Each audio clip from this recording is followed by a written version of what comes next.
الحمد للہ رب العالمین والصلاة والسلام علی سید الانبیاء والمرسلین اما بعد فاعوذ باللہ من الشیطان الرجیم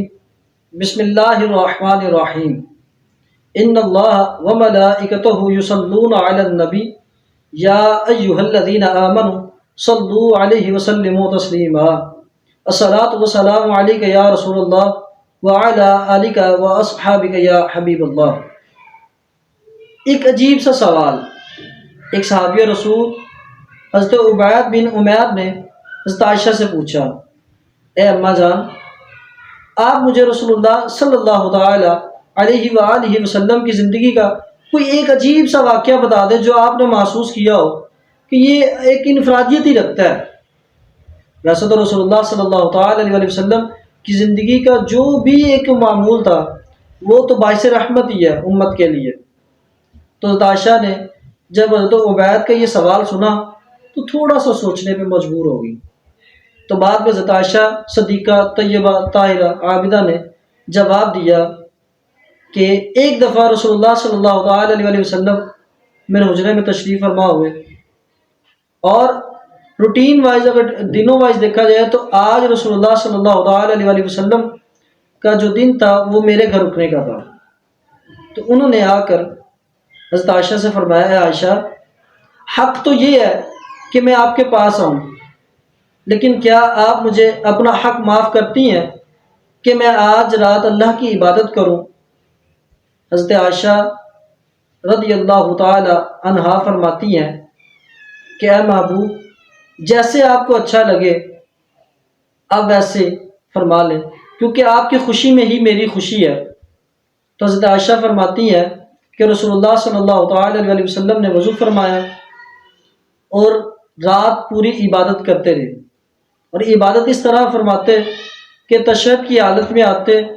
تو اتنا روتے کہ آپ صلی اللہ تعالی علیہ وسلم کی داڑھی مبارک بھی گیلی ہوگی، اور اسی طرح رات گزر گئی، اور صبح حضرت بلال رضی اللہ تعالی عنہ آئے اور انہوں نے دیکھا کہ رسول اللہ صلی اللہ تعالی علیہ وسلم اتنا گریہ وزاری فرما رہے ہیں۔ تو حضرت بلال نے فرمایا کہ یا رسول اللہ، آپ طاہر بھی ہیں، آپ مطہر بھی ہیں، تو آپ اتنا گریہ وزاری کیوں فرما رہے ہیں؟ آپ کے وسیلے سے تو اللہ تبارک و تعالی ہم گناہ گاروں کو معاف فرمائے گا۔ تو رسول اللہ صلی اللہ تعالی علیہ وسلم نے ارشاد فرمایا کہ اے بلال، کیا آپ نہیں چاہتے افلا اکون عبدا شکورا کہ میں اللہ تبارک و تعالیٰ کا شکر گزار بندہ بن جاؤں؟ کیوں نہ شکر کروں میں کہ اس رب تعالیٰ کا کہ اللہ تبارک و تعالیٰ نے کہ ہمیں اپنے ذکر کرنے کی توفیق عطا فرمائی ہے۔ تو اس واقعے میں آپ دیکھیں کہ بلال نے ارشاد بھی فرمایا کہ یا رسول اللہ، عرض بھی کی یا رسول اللہ، آپ کے وسیلے سے تو ہم گناہ گاروں کی بخشش ہونی ہے، اللہ نے آپ کی وجہ سے آپ کے اگلوں اور پچھلوں کو معاف فرما دیا ہے، تو آپ اتنی گریہ وزاری فرما رہے ہیں۔ تو اللہ تبارک و تعالیٰ کے محبوب ارشاد فرما رہے ہیں افلا اکون عبدا شکورا کہ میں کیوں نہ شکر گزار بندہ بنوں۔ تو رسول اللہ صلی اللہ تعالی علیہ وسلم اتنا گریہ وزاری فرمایا کرتے تھے، اور ہم ہیں کہ ایک دفعہ بھی رونے کو نہیں آتے، حالانکہ اللہ تبارک و تعالیٰ کو مومن کی آنکھ سے نکلا وہ آنسو بہت محبوب ہے کہ ایک دفعہ وہ اپنے سر کو جھکا کے تو دیکھے۔ حضرت عائشہ صدیقہ رضی اللہ تعالی عنہا سے بھی ایک روایت ملتی ہے کہ ابن حبان نے بھی اس چیز کو نقل کیا ہے، اور اس کو امام احمد بن حنبل نے بھی اس چیز کو نقل فرمایا ہے کہ حضرت عائشہ صدیقہ ایک دفعہ درخت کے پاس سے گزری اور فرماتی، کاش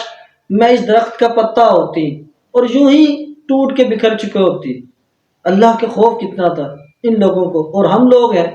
کہ ہمارے پاس تو اب اسلاف کے طریقے بھی موجود ہیں، رسول اللہ صلی اللہ تعالی علیہ وسلم کی سیرت بھی ہمارے سامنے موجود ہے